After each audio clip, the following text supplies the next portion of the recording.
시대의 생존자로서 순타장자라고 얘기했어요. 순타장자는 저 세계 속에 있는 장자로서 요즘 말로 말하면 소위 유지인 것입니다. 그런 사람이 불교를 신봉하는 사람이 아닌 그런 사회 일반 그런 유지로서 부처님께서 저 성 밖에 나가서 설법을 하시는데 거기에 왔어요. 그런데 그 설법을 듣고 감동한 나머지 부처님께 고향을 되었으면 좋겠다 이런 생각을 하고 부처님께 다가서서 그런 말을 했습니다.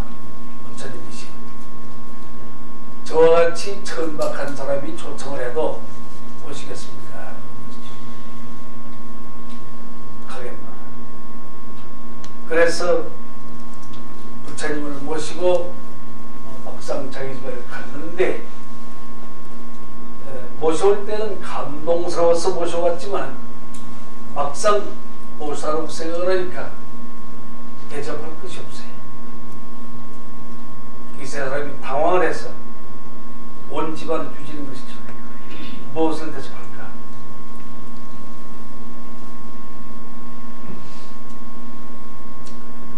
부캐를 가서 보니까 누군가가 버섯을 떠나왔어요. 그것을 보고 순타장자가 좋아서 그렇답니다.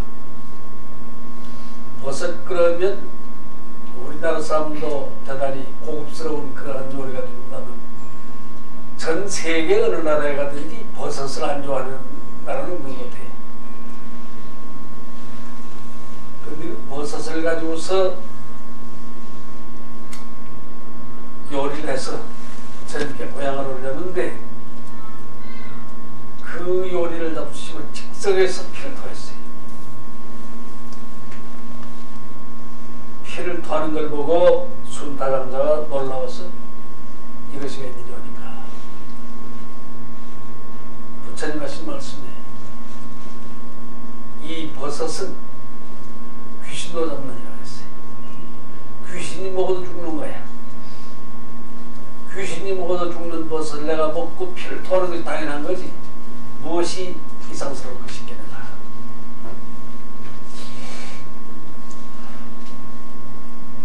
그런데 부처님께서는 순타장자를 위로했습니다. 근심하지 말라. 내가 이 독버섯을 먹고서 피를 토하는 거 당연한 거지. 이상할 것이 없지 않냐. 그런 것은 성전을 주변에 있는 것 같아요. 예수 그리스도가 골고타 산상에서 십자가에 못 박혔을 때 그 예수 그리스도를 그 잡히게 한 사람이 바로 예수의 제자 가운데 유다가 있죠. 소위 빌라도 총독의 신하들이 예수의 얼굴을 잘 몰랐던 것 같아요. 그런데 방을 붙이기를 예수 그리스도를 잡아주는 자에게 현상금을 주겠다. 그런 말을 듣고 예수의 제자 가운데 유다가 그 현상금을 받고 그 신하들에게 일렀어요. 저 사람이 바로 예수다. 그래서 잡혀서 십자가에 못 박혔는데 그 십자가에 못 박혔을 때 예수 그리스도는 하늘이여 진정 나를 버리시나이까, 신이여 진정 나를 버리시나이까 했어요.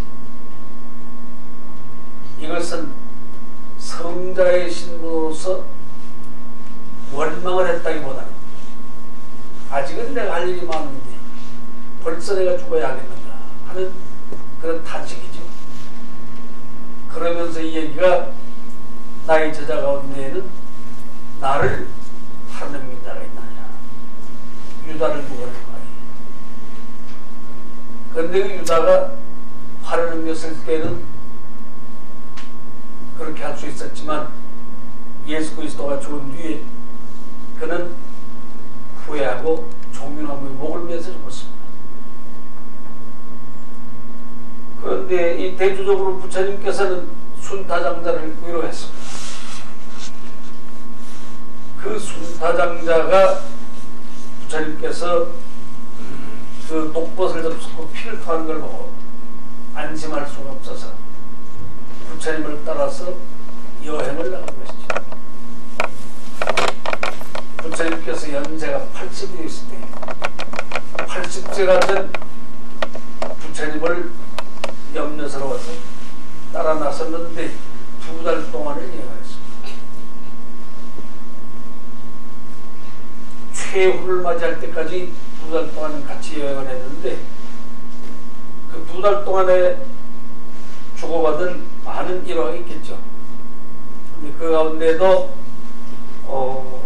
부처님께서 최후의 만찬을 할 때 최후의 만찬은 예수 그리스도가 12사도를 거느리고 만찬을 한 그것이 이 부처님 시대의 일을 흉내낸 것이 부처님의 제자들과 더불어서 최후의 만찬에서 순타장자가 부처님께 이름을 불렀습니다.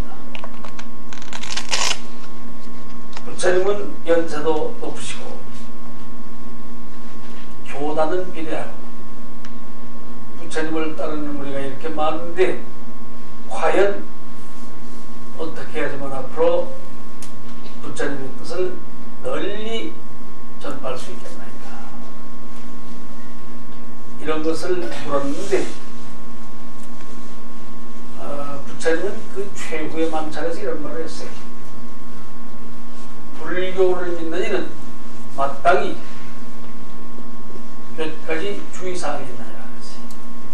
오늘 여기에서 여러분이 이 말씀을 들으면 바로 우리는 왜 불교를 믿어야 하겠는가? 우리는 우연의 기대를 걸지 말아야 합니다.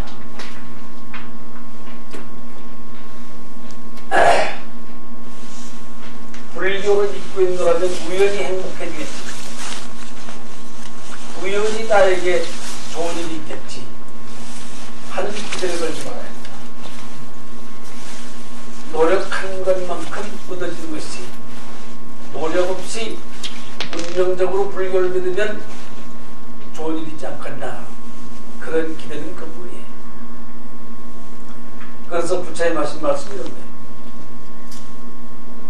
제자들을 두고 하는 말들이기 때문에 여러분이 감안해서 들어볼 필요가 있습니다. 첫째는 승도사문이라는 것이 있다. 승도사문이란 뭐냐? 이것은 불교를 믿는 자는 최고의 5도의 성자가 되었다. 소위 그 아라한거를 말하는 겁니다. 아라한거를 증득해야 한다. 부처님을 따라서 부처님과 같은 위대한 성자가 되어야 한다. 그 말이죠. 그 다음에 설도사문이라는 것이 있어요. 설도사문이라는 것은 이것은 부처님의 말씀, 학설을 따라서 그런 논리 사상을 통해서 위대한 사상가가 되는 것입니다. 위대한 사상가가 되어라. 세 번째는 활도사문이라는 것이 있어요. 이 활도사문이라는 것은 계율을 엄수하고 학업에 노력하고 정진해서 참으로 위대한 그러한 하자가 없는 인격을 가져라. 소위 도덕성으로 결함 없는 사람이 되어라. 그 다음에 네 번째는 오도사문이라는 것이 있습니다. 이 오도사문이라는 것은 신앙도 없고 해탈하려고 하는 의지도 없고 도를 배우고 싶지도 않고 도덕성으로 결함 없는 사람이 되고 싶지도 않고 태만해서 우연히 기대를 걸고 도둑질하고 거짓말하고 온갖 못된 짓 다 하고 있으면서 부처님을 따라다니는 무리가 있어요. 지금도 그런 것이 없는 것은 아닙니다. 지금 여자도 있어요. 도도 닦지 않고 머리 감고 승복 입고 그렇게 해서 부처님의 제자인 것처럼 꾸미지만은 거짓말이나 하고 요새 말로 소위 사기나 치고 그러면서 하루 세 끼니 밥 먹는 것이나 찾아다니는 이런 것이 있죠. 근데 지금 말씀드린 바 네 가지는 첫째, 아라한거를 증득해라. 그 다음에 두 번째로 위대한 사람가 되어라.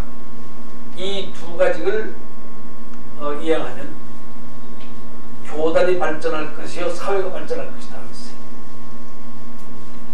그런데 계율을 잘 지키고 도덕성을 지켜서 인격의 결함이 없는 것은 현상유지가 고장이다 그랬어요.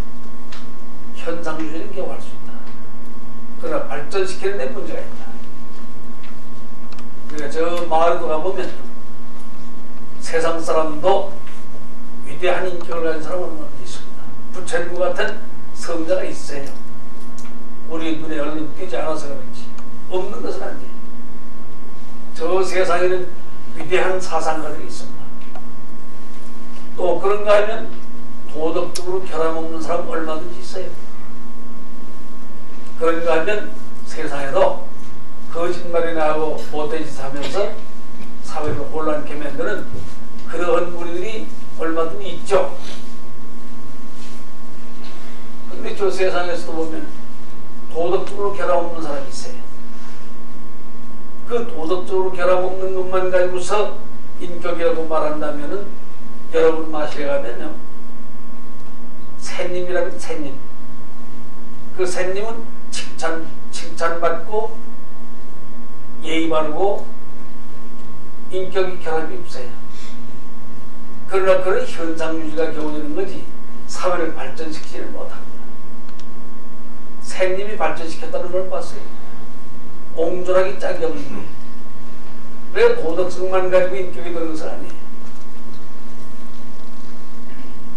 이 사회가 발전하기 위해서 아라한과를 증득한 위대한 부처님과 같은 성자가 있어야 할 것이요. 두 번째로 위대한 사상가가 있어야 할 것이다. 이것이 순타장자와 부처님께서 주고받은 대화의 한 단면입니다만 전등록에 이런 말이 있어요. 사자는 교인하고 한론을 죽여라. 사자가 사람에게 달려갈 때 보면요. 시선을 올리기 위해서 흙덩어리를 주물러서 휙하고 던져봐라. 그것에 관계없이 사람을 보는 것은 사자의 지혜입니다. 그러나 개가 사람에게 달릴 때 봐라. 흙덩어리를 주물러서 휙하고 던지면 사람에게 달린다 말고 흙덩어리를 물러가는 것이 개예요. 중생과 부처가 다른 점은 거기에 있다. 부처는 사자를 우리가 부처로 상징하는 것이 부처를 상징하는 것이요.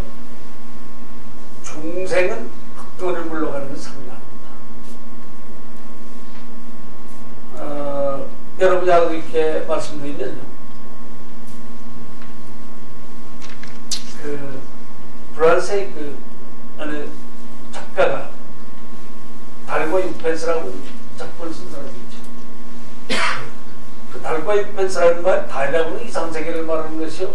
육펜스는 현실적인 면을 말하는 겁니다. 이상과 현실을 어떻게 조화시키느냐에 따라서 우리 세계가 달라지는 것이. 그러니까 불교 믿는 사람이라고 해서 순전히 불교 경전만을 가지고 불교가 되는 것은 아니에요. 우리 세상에 있는 글도 읽을 필요가 있는 것이요. 위대한 문학작품과 또 읽을 필요가 있는 것이요. 많은 사회를 선접해볼 필요가 있습니다. 불교를 믿는 사람은 불교만이 최고다 싶지만 이 세상 사람은 불교만이 최고가 아니에요.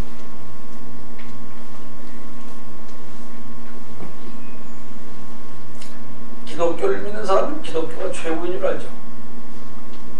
기독교만이 최고인 줄 아는 사람 기독교 모르는 사람, 불교만이 최고다 하는 사람 불교 모르는 사람이 조화를 이룰 필요가 있습니다. 그런데 이런 점에서 보면은 조주스님은 말이에요. 조주스님은 말씀하기를 니부른 부도 수하고 진흙으로 만든 부처님은 강을 건너가지 못한다고 했어요. 진흙으로 만든 부처님 강을 건너가면 다 흩어져 버리죠. 목부른 부도 화하고 나무로 깎아서 만든 부처님은 아무리 훌륭해 보여도 불을 지나갈 수 없습니다. 불을 놓으면 다 타버리죠. 금부른 부도하고 금으로 만든 부처님이 아무리 잘나해도 용광로를 지내야지 못합니다. 삼불회가 된 거예요. 니불이니 목불이니 금불이니 하는 것이 부처가 아니라 진불을 내줘라. 참부처는 어느 곳에 있는가. 지금 여기 몽롱하게 졸고 앉아있는 여러분의 심성 가운데 그 참부처가 있다.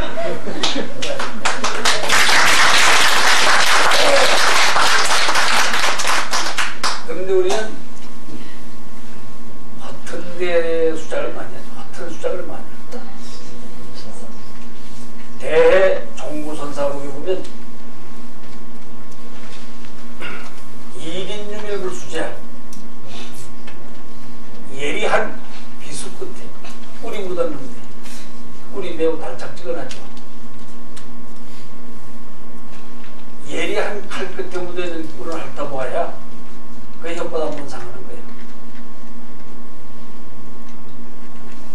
고독지가의 수박상하나 비상을 만드는 집에 가서는 물맛을 보지 말라. 비상 만드는 집에 가서 물맛을 보아야 다 죽는 거예요.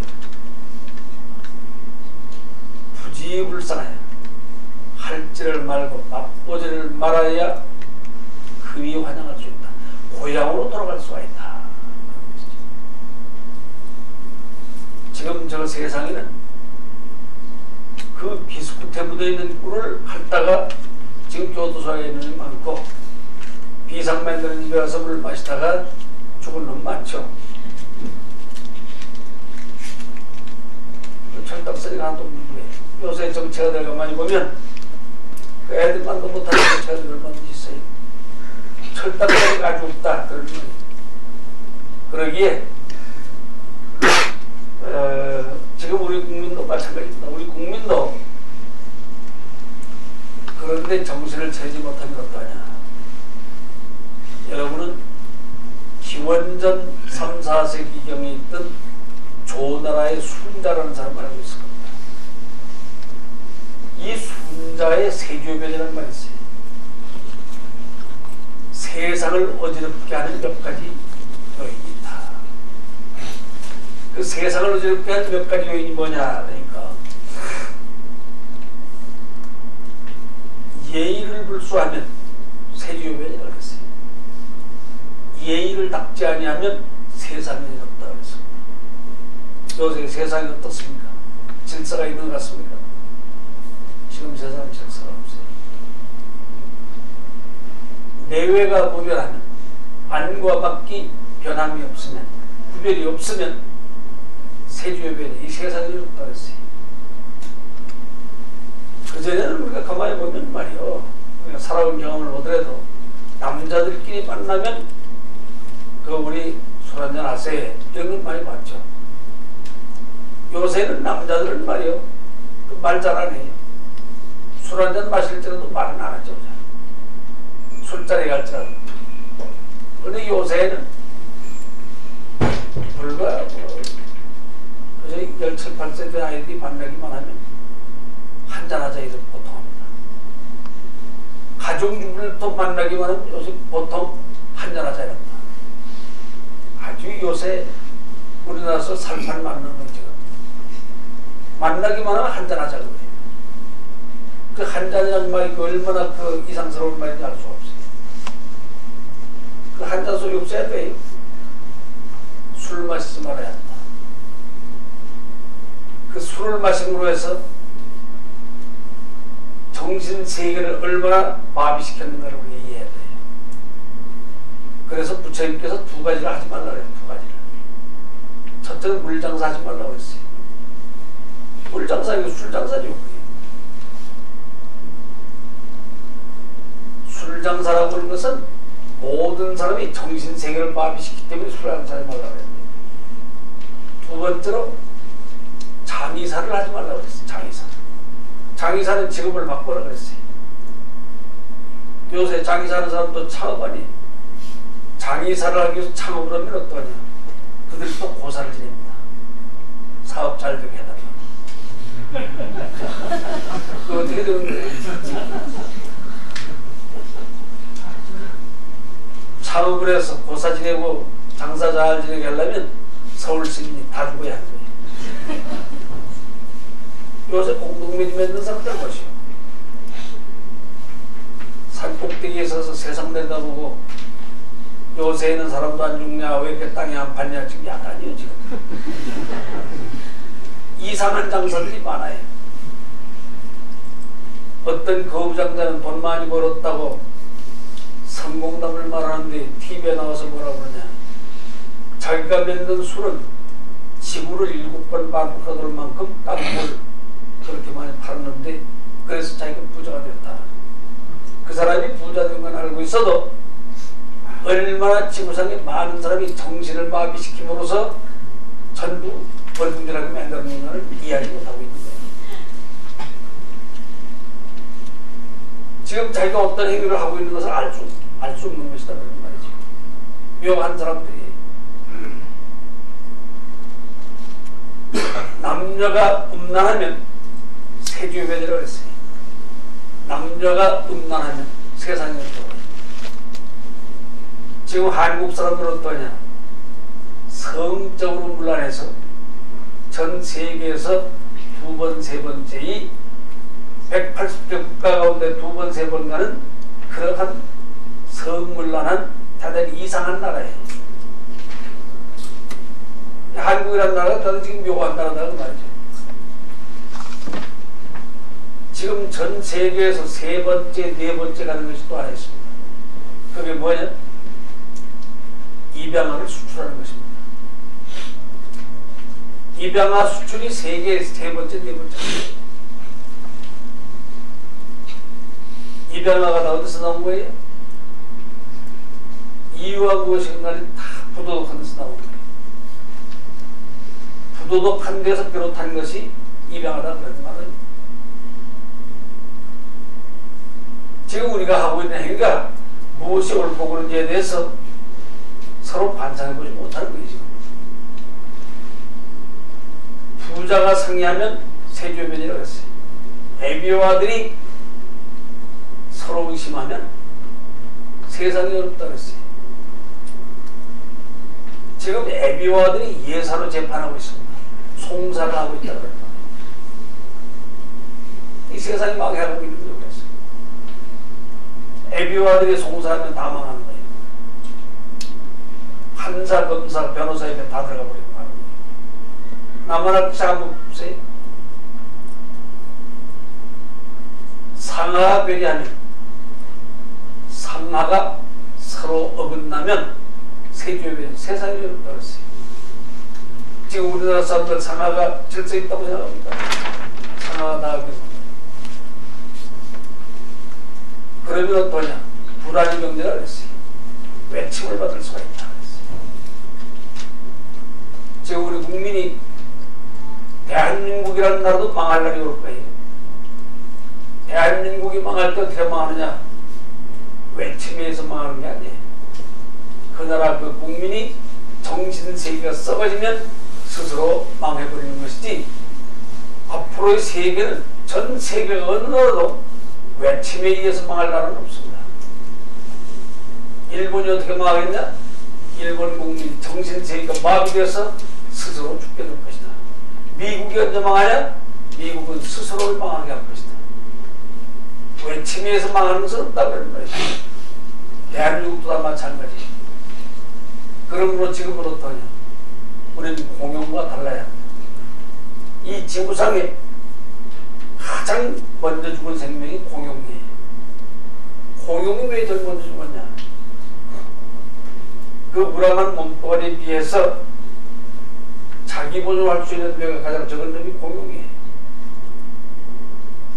자기 보존할 수 없었기 때문에 제일 먼저 죽은 것이. 그리고 인간은 언제쯤 죽을 것인가? 기른 진성 나는 지금 다 잡아먹고 웬 마지막에 죽을 수밖에 없는 대단히 묘한 그런 사고를 가진 인간이에요. 왜 그래? 우리 인간이라는 것이 생명들 가운데 뇌가 가장 큰 인간이에요.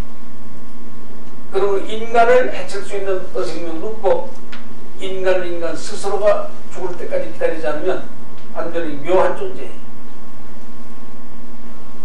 이것이 다 뭐냐?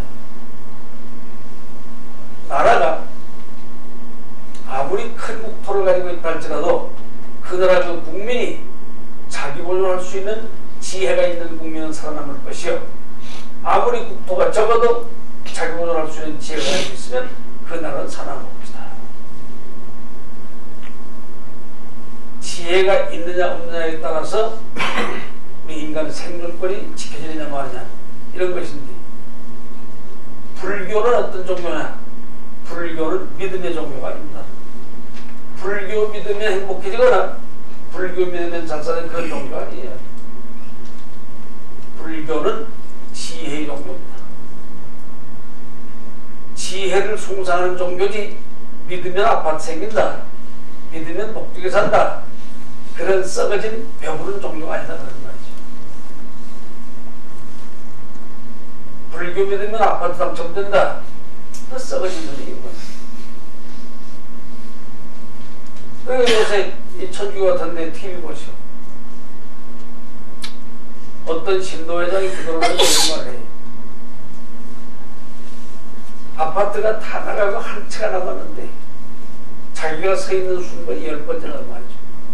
그리고 앞에 9번 사람이 다 손을 들어야 자기 차례가 오는데 그게 가능하겠는가?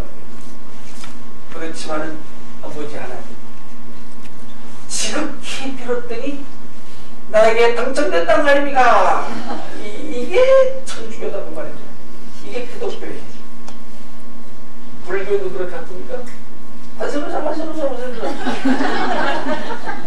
나에게 떨어졌단 말입니까? 불교 믿으면 서울대 갈 수 있나요? 어떻게 생각하시오?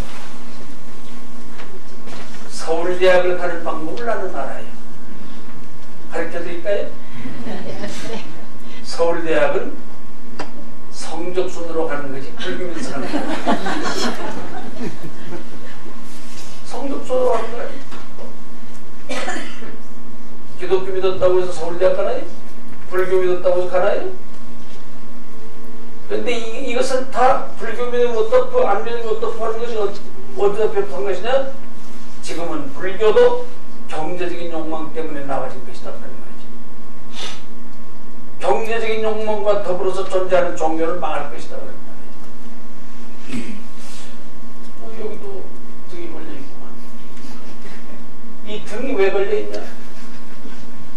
부처님께 가까운 등이 굉장히 비싸요. 부처님하고 좀 멀어지면 등이 좀 싸다 그 말이죠. 불교가 그렇게 차등을 것이 불교일까요? 나는 오늘 여기 처음 왔기 때문에 여러분 이해하시오. 그렇지만은 나는 이런 것은 여지없이 비판하는 사람이에요. 여러분한테부터 듣기 좋은 소리 나고 말이요. 이럭저럭 내가 이 시간을 떼어서 가면은 그것이 법문이다 이런 생각을 안 하는 사람이에요. 할 말이 있으면 해버릴 수 있어야 법문이지. 우리는 무엇인가가 착각 속에 살고 있다 그런 말이에요. 착각 속에 살고 있다. 그런데 이 순자의 세주요변이라고 하는 것은 이 10가지가 다 참으로 우리 사회를 대단히 예리하게 본 것이에요. 그런데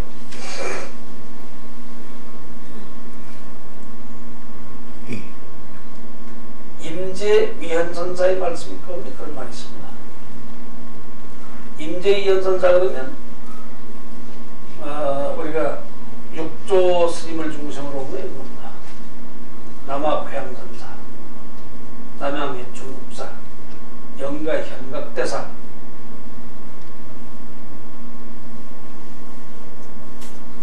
행사선사, 하택시선사, 그렇죠. 이분들을 직계 중요 5대 지사라고 볼 수 있는데, 여기에 이 양쪽으로 보면은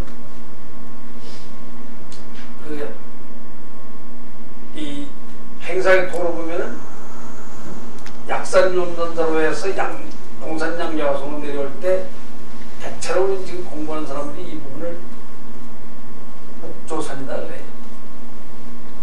또 남하평선사로 해서 마조도일로 해서 황벽 기온으로 임대선사로 내려오면 이쪽으로 간호산이다 그러는데요. 그건 우리의 관념이지 그런 간호하다 목조다 하는 게 무슨 관념이에요. 근데 요새는 또 보니까 무슨 불교 신문이고 뭐 어디서 보니까 무슨 간호사님만 해야 된다. 왜 내가 묻고 싶은 거예요. 부처님은 간호사를 했냐 목조선을 했냐. 육조스님이 간호사를 했냐 목조선을 했냐. 송대 이후에 있어진 그러한 분별심을 가지고서 부처님의 뜻이라고 생각해서는 안 될 것이다. 그런데 우리 두 가지가 있습니다. 하나는 인도 불교가 중국으로 건너와서 한국에 들어올 때 제일 먼저 이 불교가 중국에 수입된 것은 이것은 크게 보면 인간을 교육하기 위해서 열애장 사상이 들어왔다 하는 것이죠. 인도 불교. 열애장 사상이라고 하는 건 중생심 가운데 부처가 있다는 소리예요.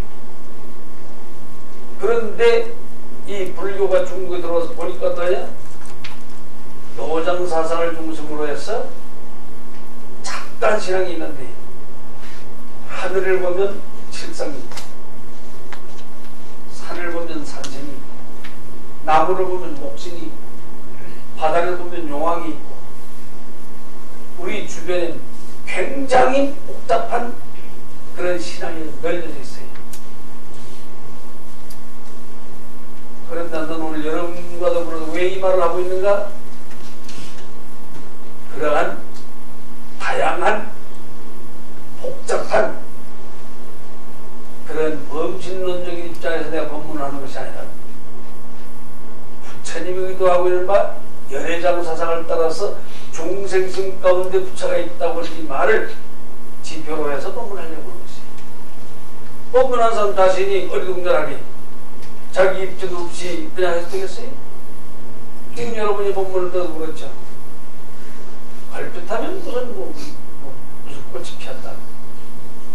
얼핏하면 무슨 미꾸라지가 어떻게 됐다. 어디 가까이에서 놀다가 무슨 돌멩이를 하나 주셨는데 거북이가 생겼더라. 그러니까 이거 가지고 가서 기도하면 무슨 소정치한다. 별 빌어먹을 소리를 다 듣겠다. 무슨 탑 밑에 가서 뭐 개불을 만졌더니 무슨 재수가 있었다. 요새 무슨 문고리를 잡으면 무슨 재수가 있다 그래. 문고리 만져서 서 있는 사람이 이상한 시대가 됐어요. 그런데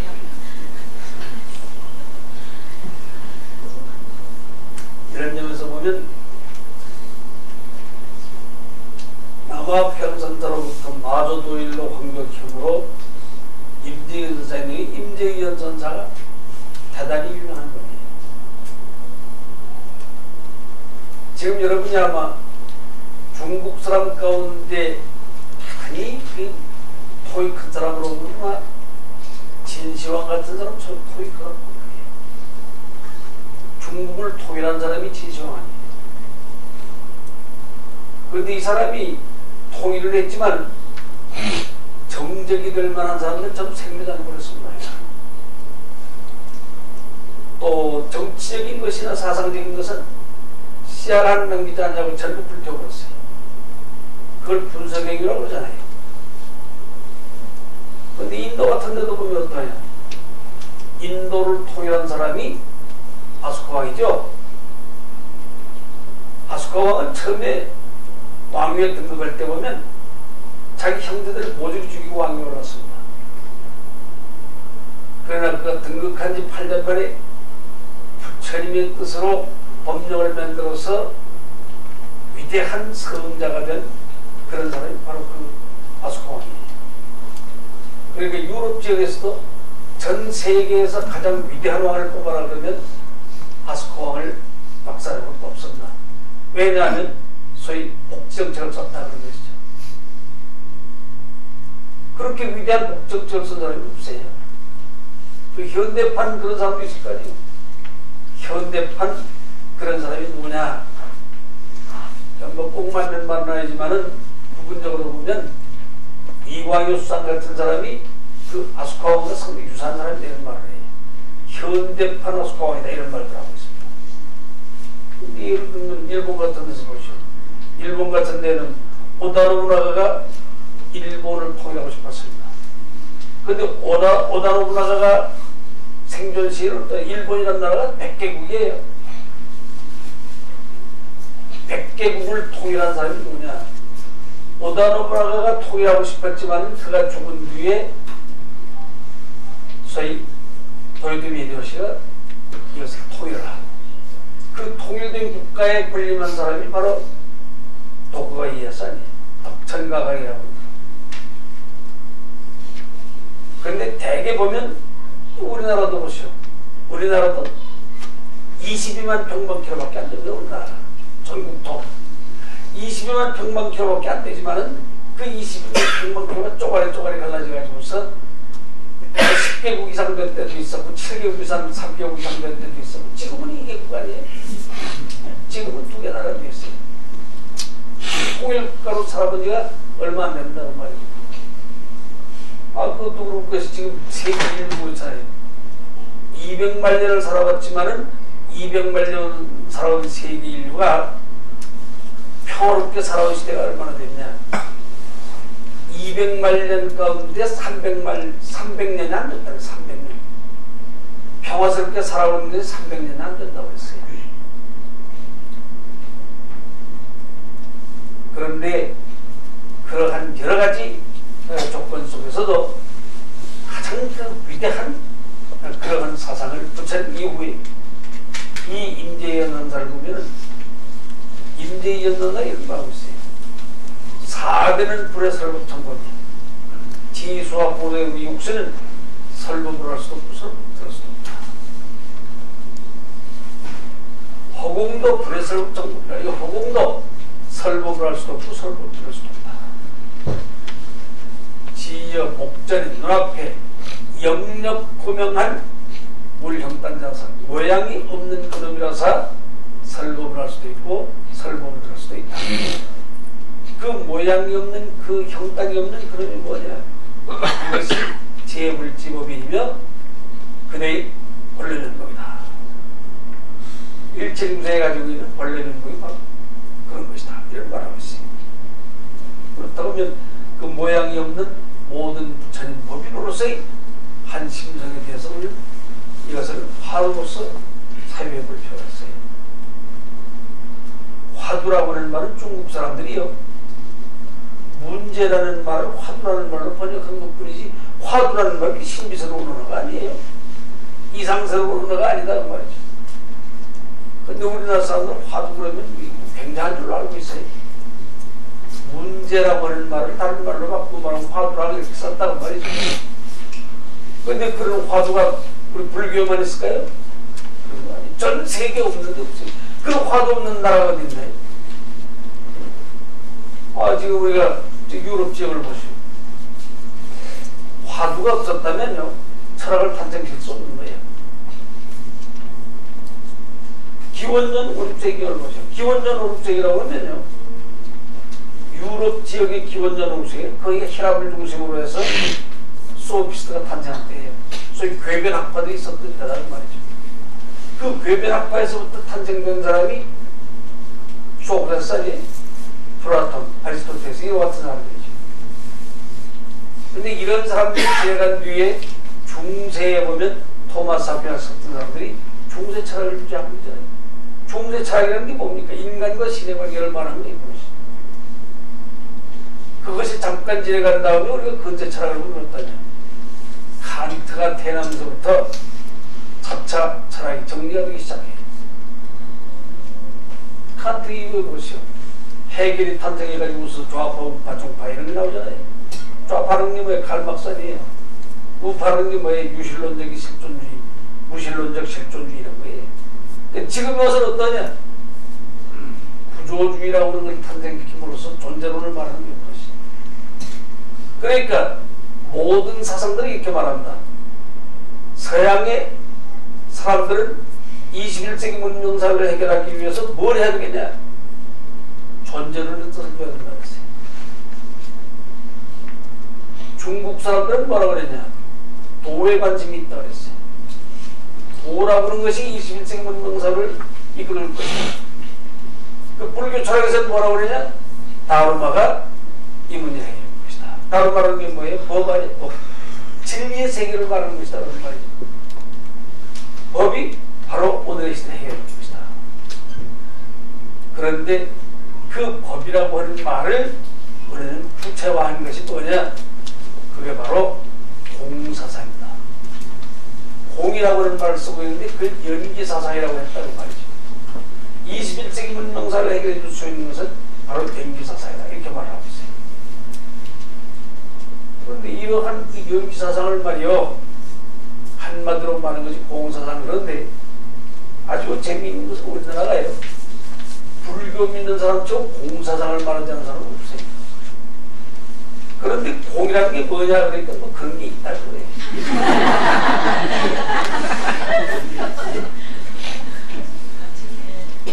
여기 반야심경 모르는 사람 있나요? 반야심경 다 알죠? 그 내용이 뭐냐 그러니까 아는 놈 한 놈도 없어요. 여러분이 알아요? 여러분도 마찬가지예요. 반야심경 모르는 건 마찬가지예요. 다 마찬가지예요. 지금 이 동북아시아나 동남아시아 일들 것이 유교 사상을 접해보지 않은 사람이 있나요? 유교 사상이 뭔데요? 실제로 사상적인 것을 말하자면 유교 사상이라고 하는 중용지도입니다. 자사의 중용지도예요.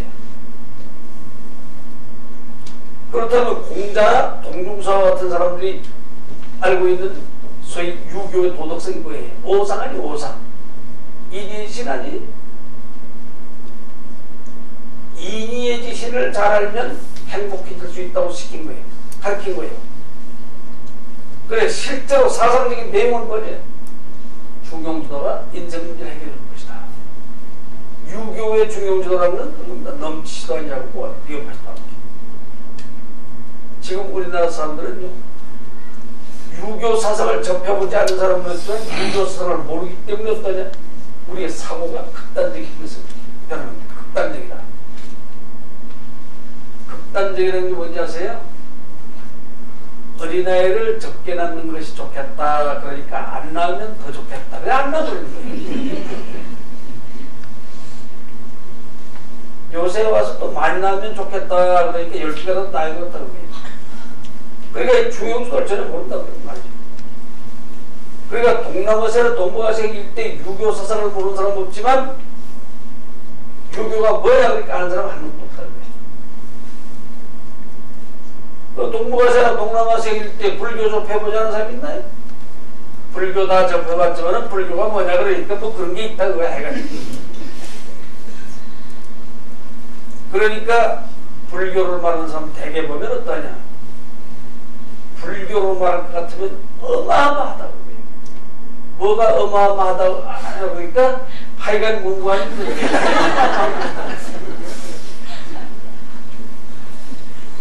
대단히 묘한 정도가 되고 있습니다. 그런데요, 사람이 지니고 있는 이 본래의 모습이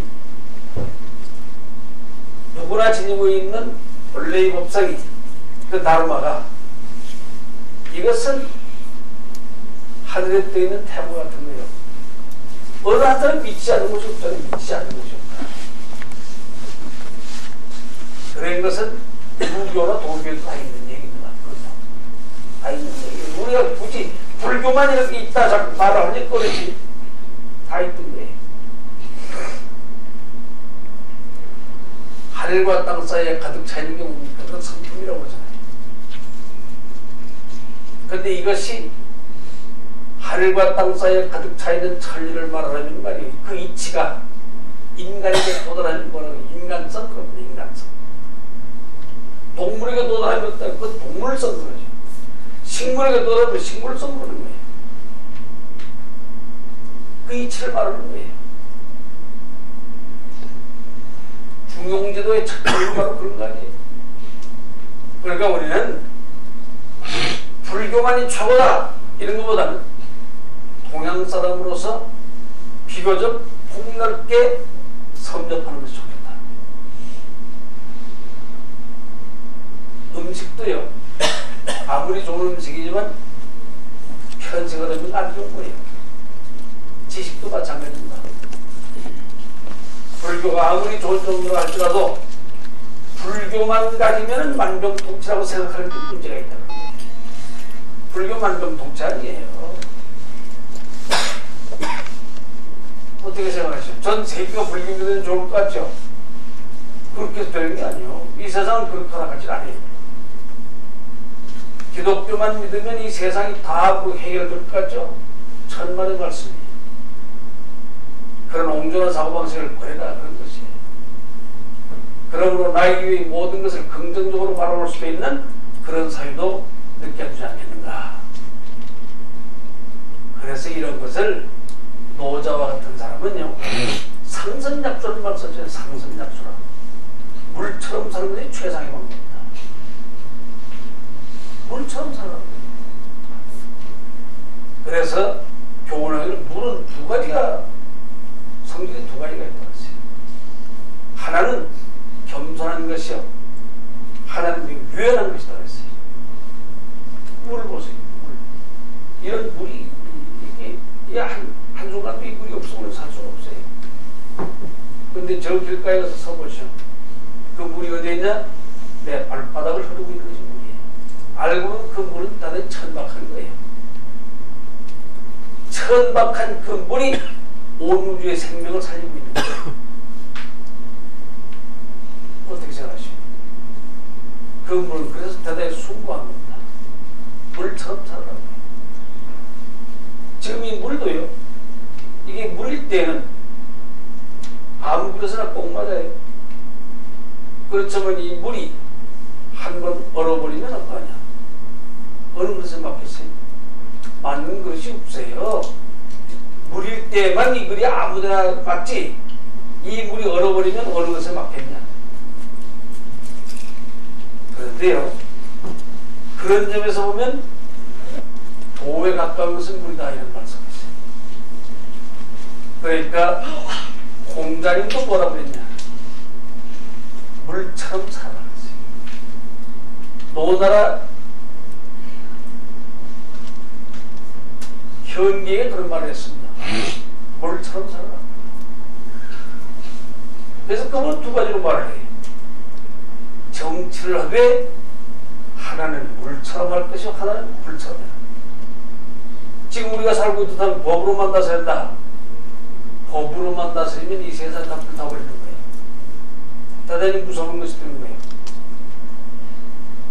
그러니까 공자는 덕침과가 되어야 된다. 그런 말이에요. 덕침과가 되어야 된다. 물처럼 살아가는 것이. 그러니까 장자도 뭐라고 해요? 명경주화같이 살아라 그랬어요. 명경주화같이 살아라. 부처님도 뭐라고 그랬어요? 부처님께서 화엄경에 보면 고요하게 살아라 그랬어요. 물처럼 고요하게 살아라. 고요 속에 길이 있다. 대한민국 국민이 살 수 있는 길은 뭐냐? 고요 속에 길이 있으면 전 국민이 알아야 합니다. 고요 속에 살아야 돼요.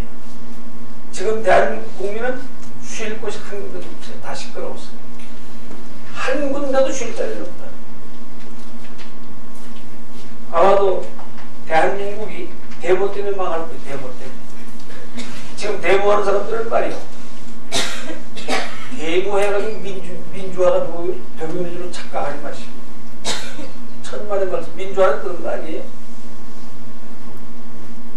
데모라는 것은 하나의 세력을 깨고 하나의 세력이 일어나는 것이 그 민주화인 줄 알고 있는데 그건 편파적인 거예요. 벌써.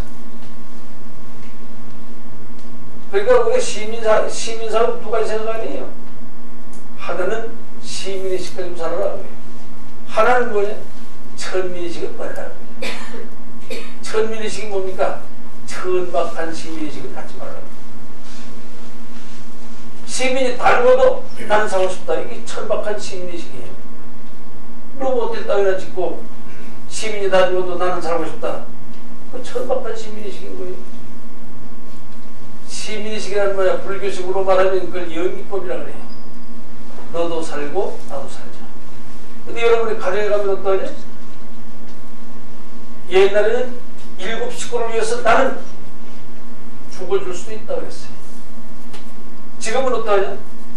7 식구가 다 죽어도 나는 살고 싶다.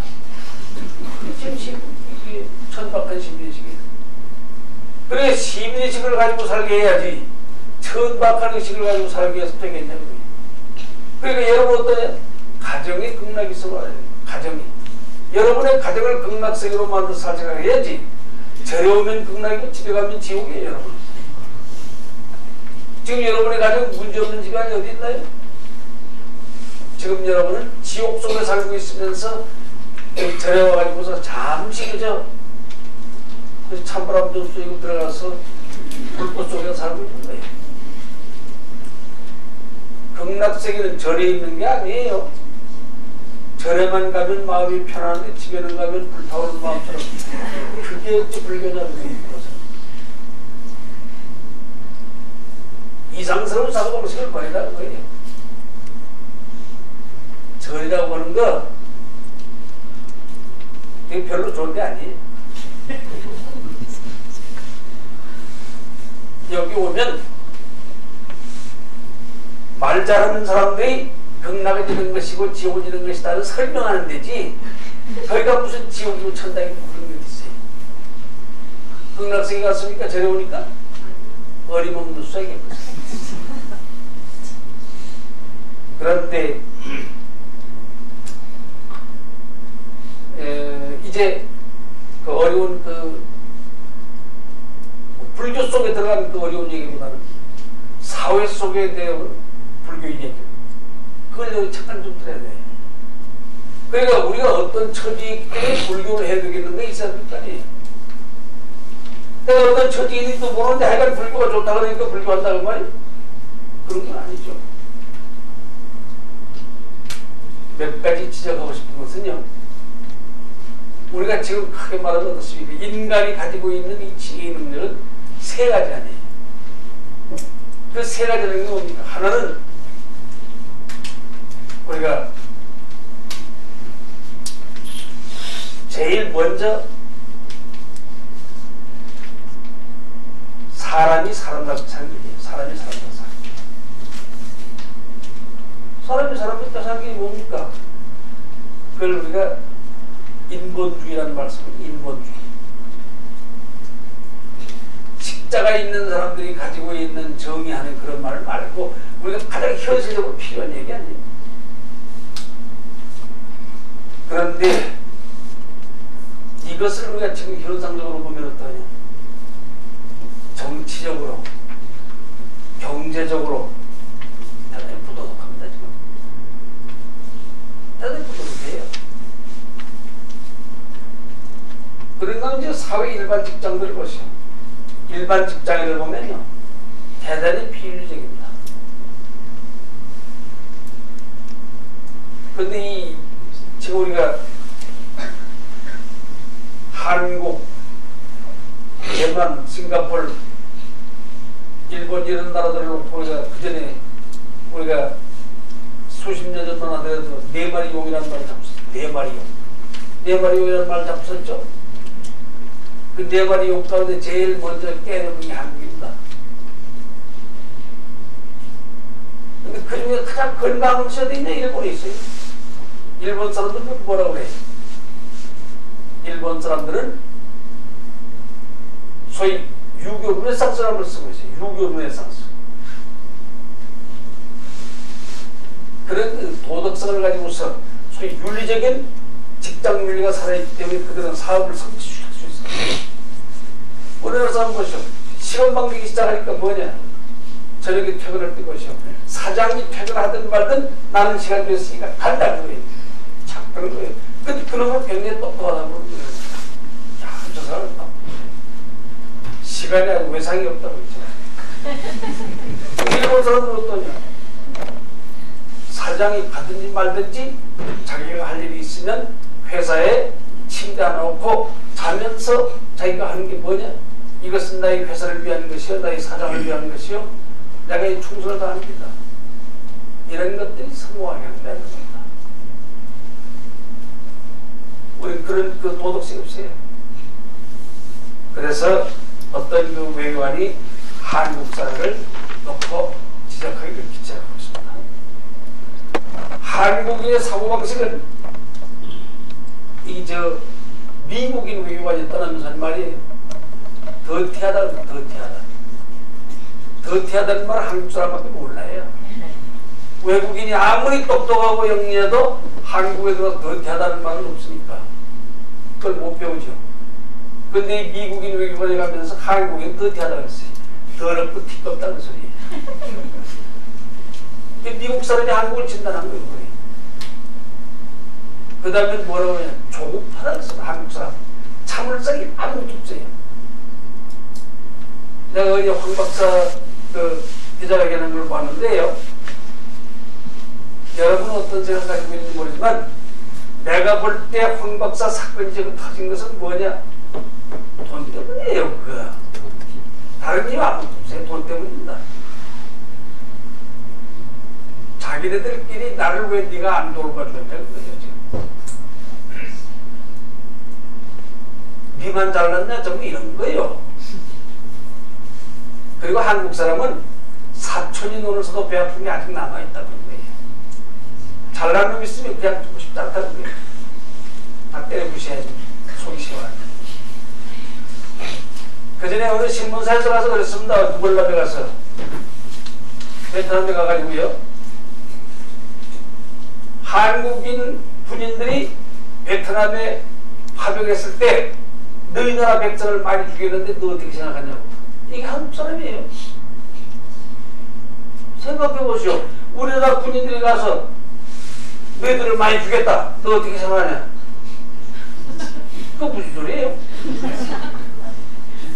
그러니까 베트남에 있는 문화부장이 뭐라고 그랬는지 아시오? 이상한 사람들이다 그래요.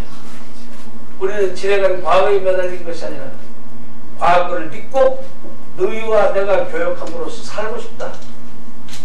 우리 과거를 묻고 싶다 한다 그랬어요. 그 사람이. 얼마나 똑똑하냐 그러는 말이에요. 베트남을 원시인들로 생각해서 해서는 안 됩니다. 우리나라.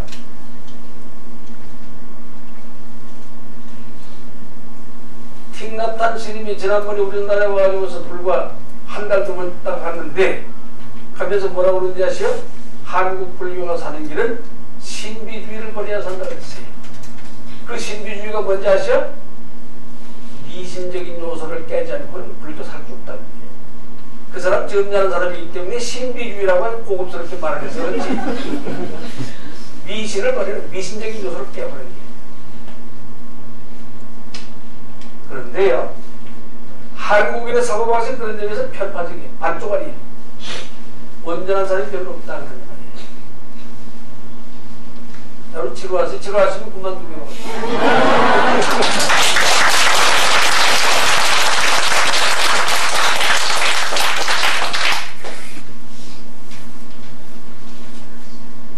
한국 사람은 자기 과시욕이 있다는 거예요. 어떤 사람이 한 푼 가지기 시작하면 그렇게 우쭐댈 수가 없어요. 이게 한국 사람이에요. 그런데요, 사고가 격하다고 했어요. 부부싸움 하다가도 가스통 펼쳐버리는 게 이게 부부싸움이에요.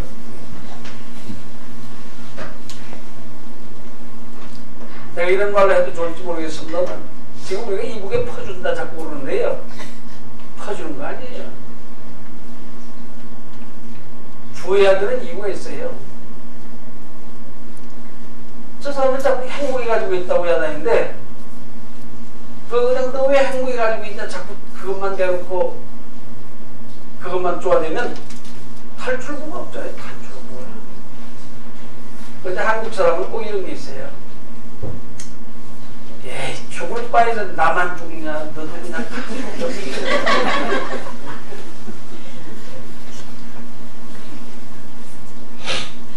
근데 이게 알고 보면요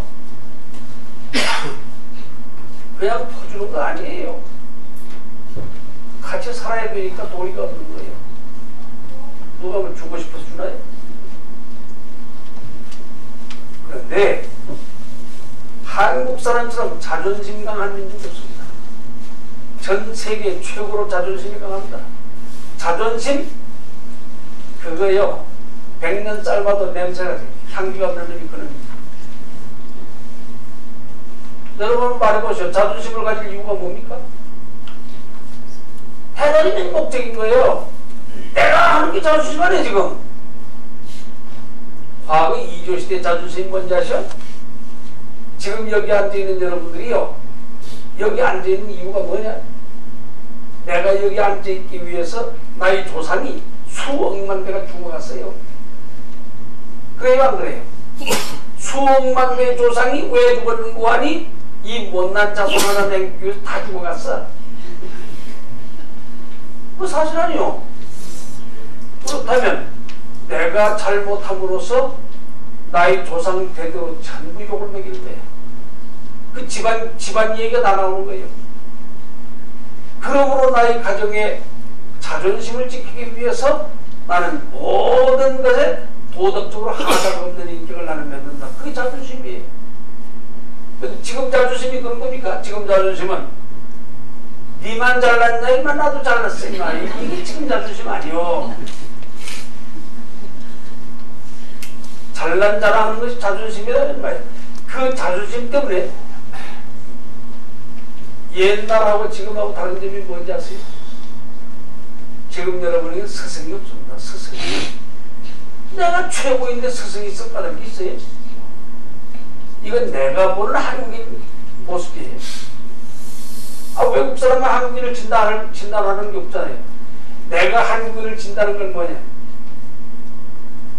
내가 하는 자만심이 있기 때문에 한국인은 배울 것이 없는 그런 야만인이 되어가고 있다. 스승이 없는 이게 막로아진 사람이 되어가고 있다. 스승이 있어야 될 거 아니에요. 여러분 각자가 스승이 있냐고요. 스승이 있다면 다행이지만 스승이 없다면 문제가 있다. 내가 최고인데 스승님들이 있을 수 있겠는가 그거예요.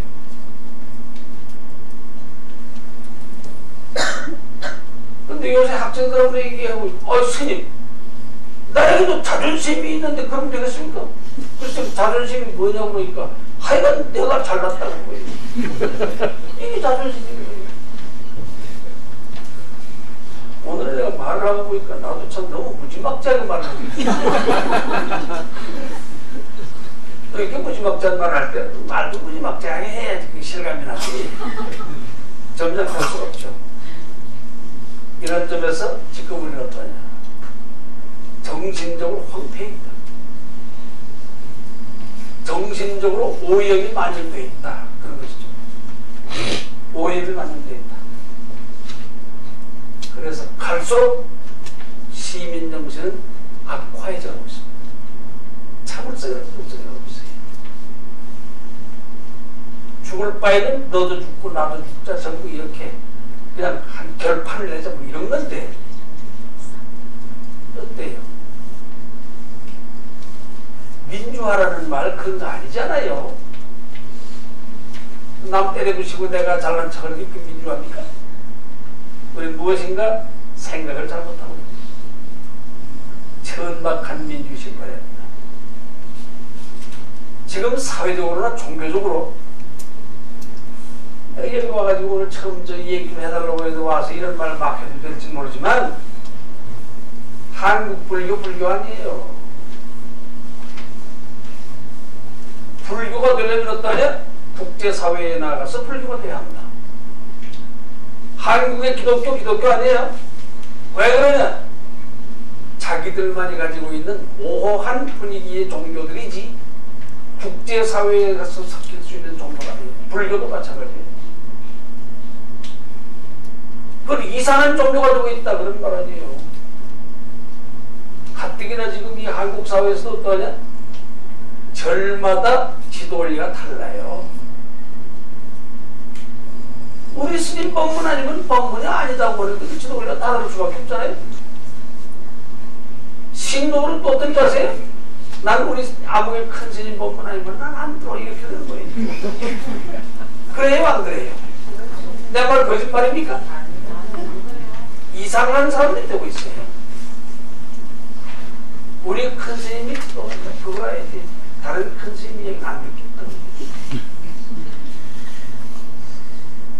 그건 내가 가끔 이 법문 요청하면 그럽다 나는. 당신 큰 스님 법문 아니라도 들을 수 있겠다고.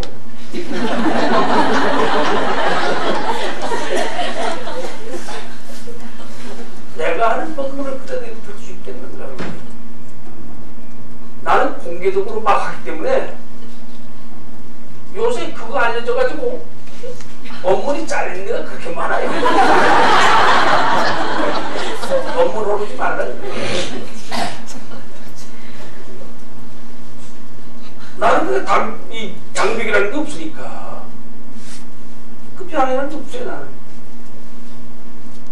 누구든지 공개적으로 막 할 수 있는 말을 해야지.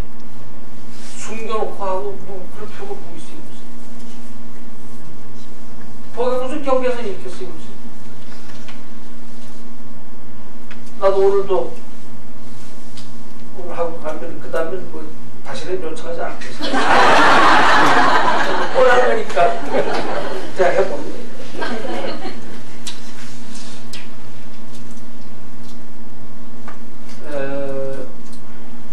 나도 이제 이렇게만 말씀해서는 안 되니까 구조주의라고 하는데 이런 얘기가 있습니다. 스님이 머리 깎는 데는 면도가 최고죠. 왜? 이 머리 깎는 데는. 그렇죠? 종이를 자르는 데는 가위가 최고예요. 통나무를 자르는 데는 토로 최고예요. 서 있는 나무를 쓰러뜨리는 데는 도끼가 최고예요. 내가 면도를 해보니까 그 면도가 기가 막히게 들잖아요. 야, 이게 참 잘 드는구나. 그 면도를 가지고서 통나무도 잘 수 있을까요? 톱을 가지고서 통나무를 잘라보니까 위력이 된다네, 위력이. 그러니까 톱을 가지고 종이 한 장 자르는 데 쓸 필요 있을까요?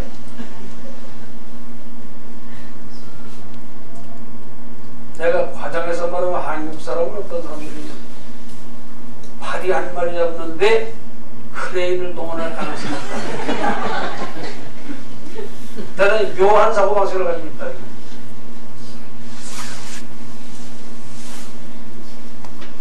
이런 점에서 이 불교가 사회를 배제하고 사회성이 없는 불교라면 그거 아니에요.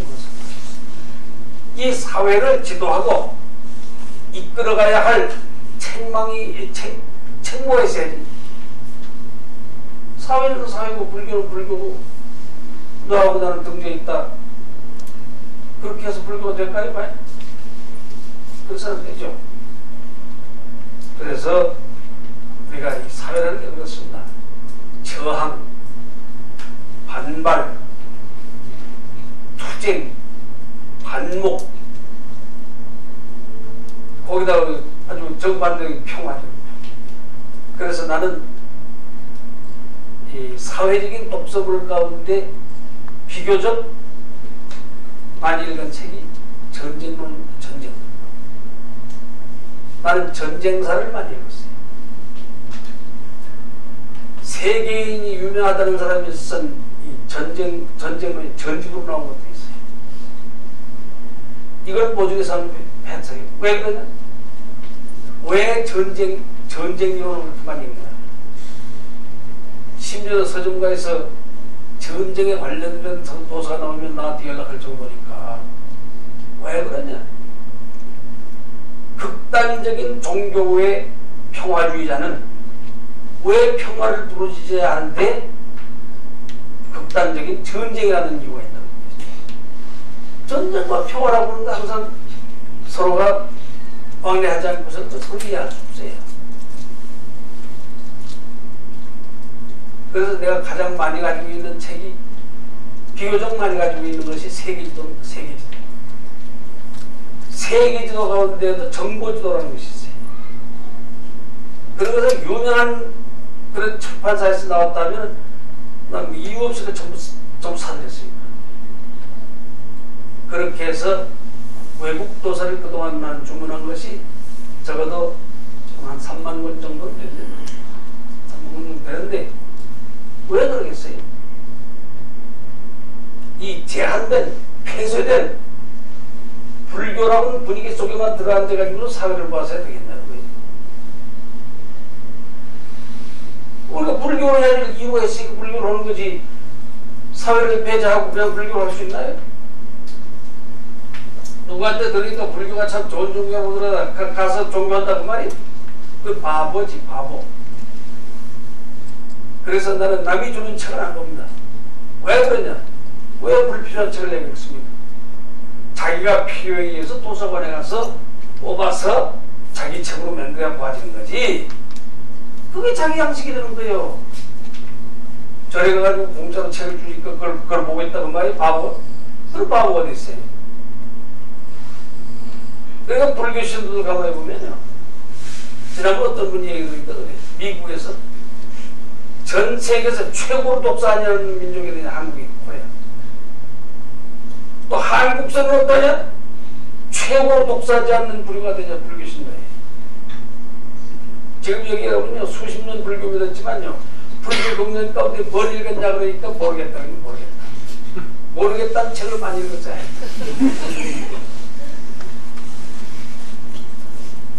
그래서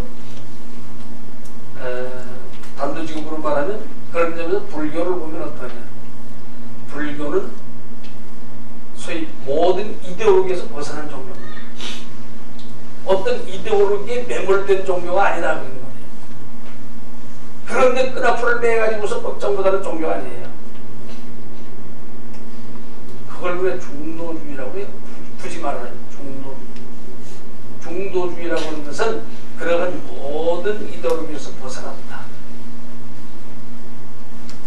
그렇기 때문에 불교를 어떻게 말하냐?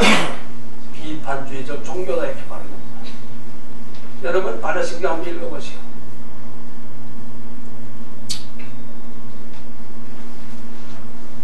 없을 문자가 무지하게 많이 나오죠. 그것도 아니오, 이것도 아니오, 저것도 아니오. 비판주의적 종교입니다. 비판하지 않고서 불교를 욕할 수 없어요. 그러니까 학자들 더 주어진 바 운명대로만 이야기하면 그 이상해져요. 언젠가 시골에서 날 보고 말이요. 반야심경에 대해서 가장 많이 알고 있는 학자를 보내달라고 해요. 주지님께서. 아이고, 어디 시골에서 그렇게 반야심경에 대한 전문 지식을 가진 사람을 보내달라니. 그러니까 평생을 동국대학에서 보시는 이종익 박사도 보고, 박사님, 지방에서 반야심경 한번 듣고 싶다고 하면 다녀오시죠. 그럴까? 갔다 오시더니만 다시 안 가. 아니 왜요? 반야심경을 보는 말이에요. 글자대로 새기면 이렇습니다. 뭐 안입이 설식이 그러잖아요. 눈도 없고 코도 없고 입도 없다. 그런 얘기가 나오죠 자꾸. 네? 그러니까 고지식한 놈이 가가지고서 눈도 없고 코도 없고 자꾸 그 글만 생긴 거예요. 근데 시골 노인들이 듣고 뭐라고 그러는지 아시죠? 무신법문이 뭐 눈도 없고 코도 없다고 했다고. 무신법문이 그러지 않고요. 그러니까 이 여러분 또 갔다 와가지고 또 그 소리니까 화가 나가지고 나 다시는 안 가. 지금 저는 그렇게 돼 있어요. 그런데 21세기 문명사를 어떠냐? 반야 사상이 인생 문제를 해결해 줄 수 있다는 것을 믿어야 한다. 이거 보시오. 반야의 지혜라는 간단하게 말하죠. 이거 봐요. 정신적인 것이 하나 있죠. 물질적인 게 하나 있죠. 물질은 세계란 말하고 정신적인 것은 공이라는 말을 쓴단 말이에요. 그렇죠? 근데 이 둘을 가지고서 21세기 문명사를 이끌어갈 수 있는 지표가 된다는 거예요. 이게 무슨 소리냐. 공에 침투도 안 되고 세계 침투도 안 되는 거예요. 이 둘을 놓고. 그런데 가장 중요한 것이 뭐냐. 색을 보고 있는 놈과 공을 보고 있는 어떤 주체가 하나 있을 거 아니에요. 그걸 지혜라고 그래요. 그걸 지혜. 그 지혜라는 것은 어느 한쪽에 매달려 있는 게 아니에요. 공과 색을 저울때다가 달면 어느 쪽이 무엇이냐고 들여다보고 있죠. 그 들여다보고 있는 그 지혜의 능력이라는 것이 21세기 문명사회를 이끌어갈 수 있는 세력이라는 거예요. 반야의 지혜라고 해요. 서양 사람들이 무엇 때문에 이걸 가지고 그렇게 심각하게 연구를 하고 있나요? 앞으로의 불교 사상 색즉시고 공즉색이라고 하는 말이 이게 뭐냐? 이것으로 인해서 21세기 문명사회가 달라질 것이다. 이렇게 기대를 걸고 있는 겁니다. 좀 더 말씀드렸으면 좋겠지만 말 좀 시켰더니만 한도 끝도 오래 한다 같아서 그만하겠습니다만 앞으로 이 회관을 통해서 우리 많은 불장들이 좋은 그런 공부를 하는 거다 이렇게 생각을 합니다. 아무쪼록 우연의 기대를 걸지 말고 관세음보살을 몇 번 해야 뭐 성찰이 이런 얘기 유치한 거예요. 내가 이제 TV 그 대화하는 거 봤거든. 시민들하고. 저는요 아침에 천주교 읽고 저녁에 이제 환희식 읽거든요. 맞아요. 틀려요. 그러는데 이게 참 큰일 났구나 그런 생각이 들어요. 또 그렇다고 해서 안 믿게 되는 목소리 이상해서 미안하다.